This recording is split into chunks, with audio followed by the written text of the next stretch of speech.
Bienvenidos, hoy le vamos a hablar sobre la biodiversidad y sistemática.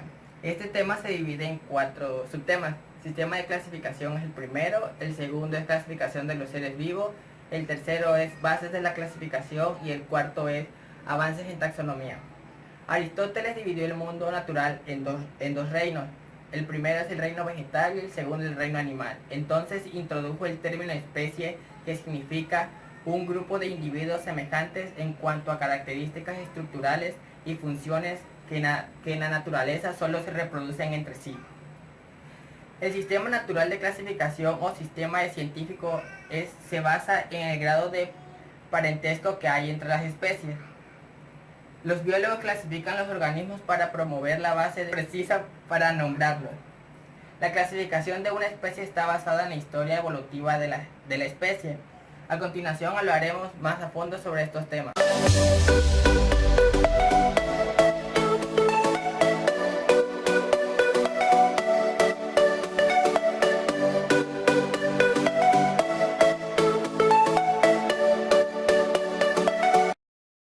Yo les voy a hablar sobre el sistema de clasificación. Todos los organismos son consecuencia del proceso de evolución biológica, lo cual crea una enorme variedad entre los seres vivos. Y para poder describirlos, debemos recurrir al sistema de clasificación, lo cual busca poder ordenarlos de una manera más lógica. Es decir, que el sistema de clasificación cumple dos objetivos. El objetivo número 1 busca transmitir y almacenar información sobre los seres vivos. El objetivo número 2 busca hacer posibles predicciones y la relación que tienen entre ellos. Es decir, el sistema de clasificación busca ordenar los organismos con el mayor número de caracteres en común. Esto es posible debido a la relación que tienen entre sí, de mayor a menor grado debido al sistema de evolución. Básicamente, los sistemas de clasificación han utilizado la anatomía. Siguiendo este criterio, se han llegado a dos tipos de clasificación. La clasificación número 1, la artificial, y la clasificación número 2, la natural. La clasificación artificial es la que estudia los órganos análogos, que desarrollan funciones similares aunque tienen un origen diferente. Y la clasificación natural es la que estudia los órganos homólogos, que aunque tienen un origen en común, debido a la evolución desarrollan funciones diferentes.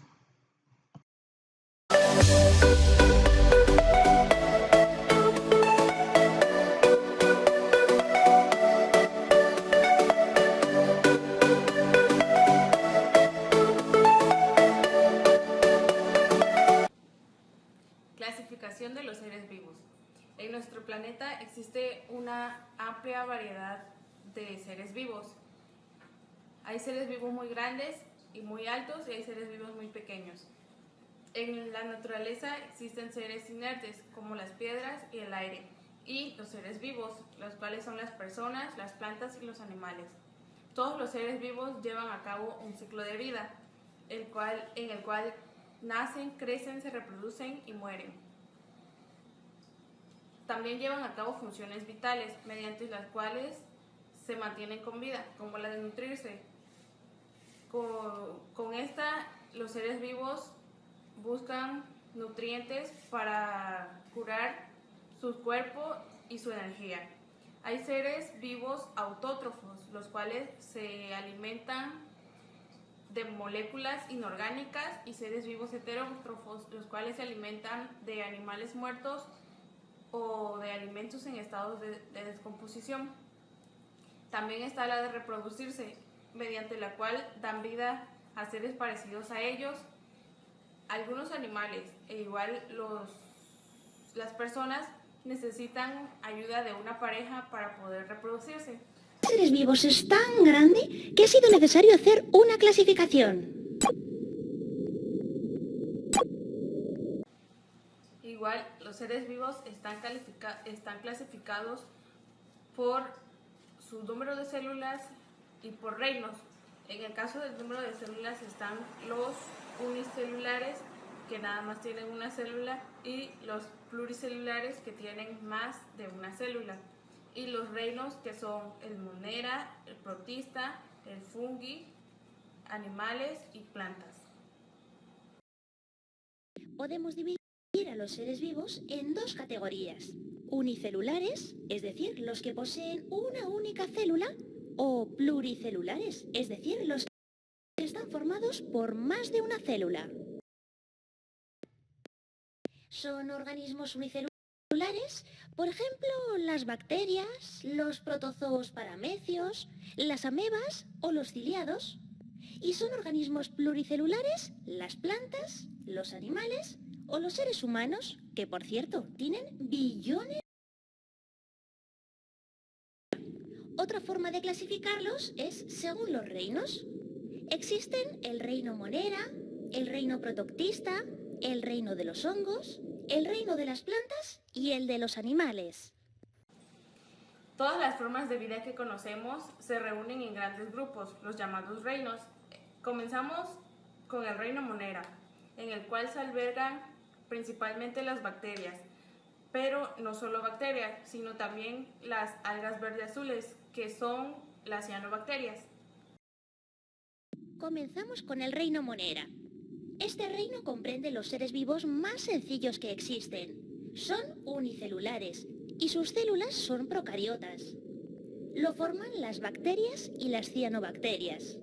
Las bacterias en concreto son un grupo muy diverso de seres diminutos unicelulares y pueden ser cocos, como este que ve,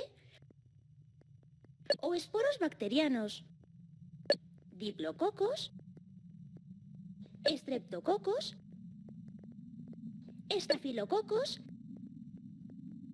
bacterias flageladas, espirilos, bacilos o vibrios.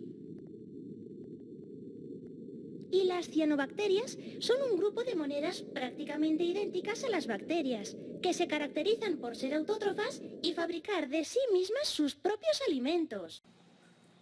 Continuando con el reino protista, en este reino hay grupos muy heterogéneos, formados por células eucariotas. Estos se dividen en protozoos, algas rojas, pardas o café. Este reino, de nombre tan complicado, está formado por seres con células eucariotas, es decir, que tienen núcleo y que no poseen tejidos ni órganos. Pertenecen a este reino seres tan diferentes como los protozoos y las algas. ¿Quiere ver algunos de ellos? Aquí tenemos un paramecio, que es un protozoo. Y esto que ve ahora son algas. El reino de los hongos, considerado como el reino intermedio entre las plantas y los animales. Los hongos se encuentran comúnmente en pedazos de madera, bajo la tierra o en alimentos en estado de descomposición. Como los animales, los hongos se alimentan de organismos muertos o en estado de descomposición. Y como las plantas no pueden desplazarse de un lugar a otro. La gran mayoría de los seres que lo forman son pluricelulares y no tienen tejidos. Lo que es común a todos ellos es que se alimentan de restos de otros seres vivos, es decir, son heterótrofos.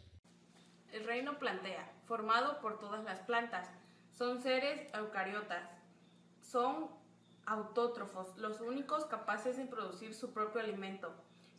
Las plantas no pueden desplazarse de un lugar a otro y se clasifican en las plantas con flores, las cuales se reproducen por semillas, y las plantas sin flores que no se reproducen por semillas. Me refiero a las plantas.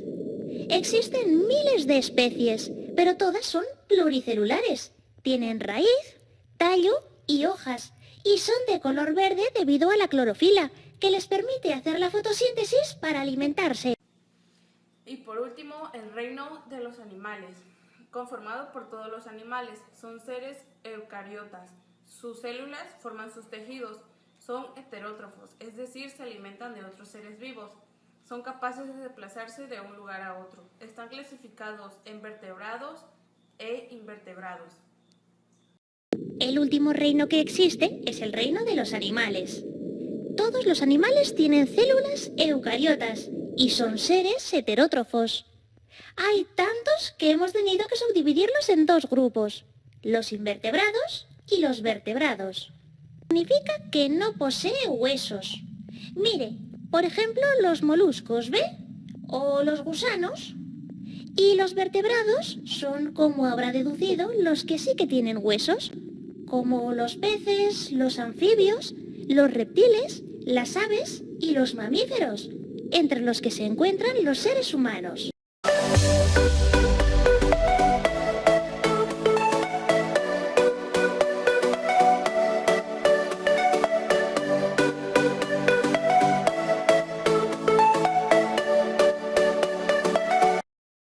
De la clasificación.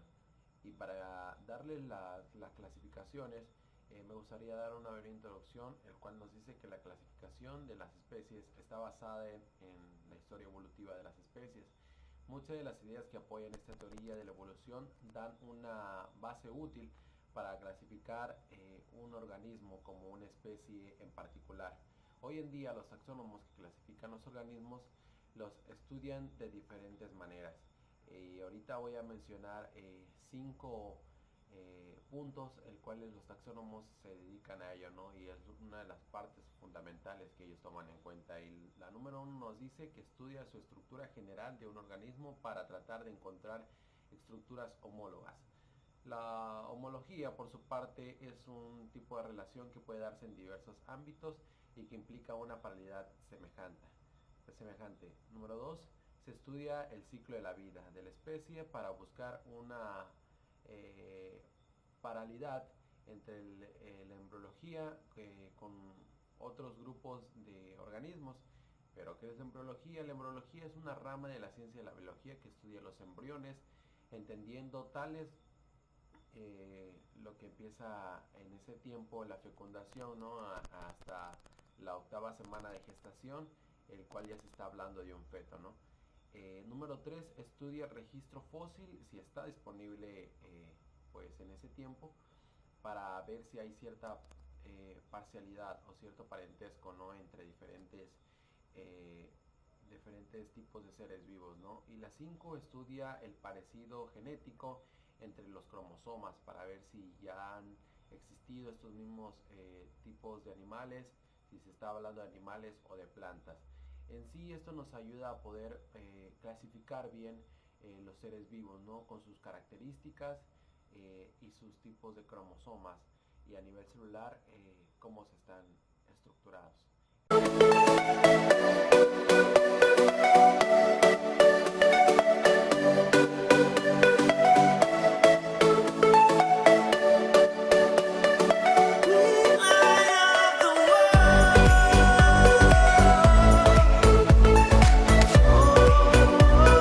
Avances en la taxonomía.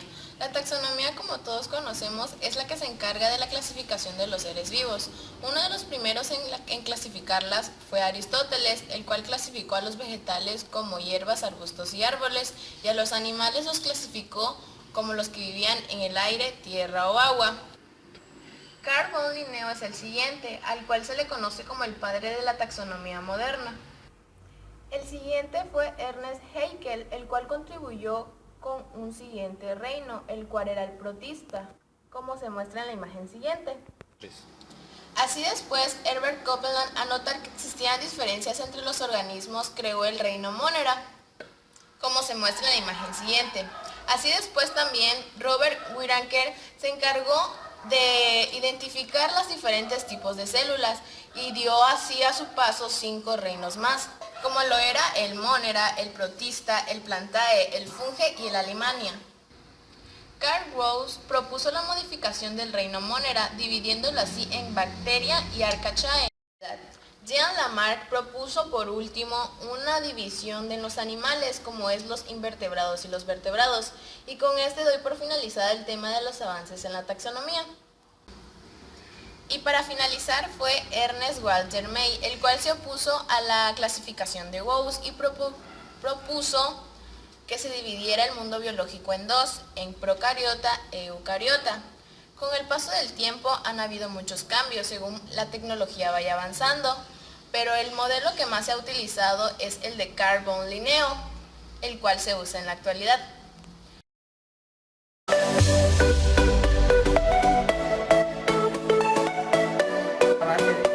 La base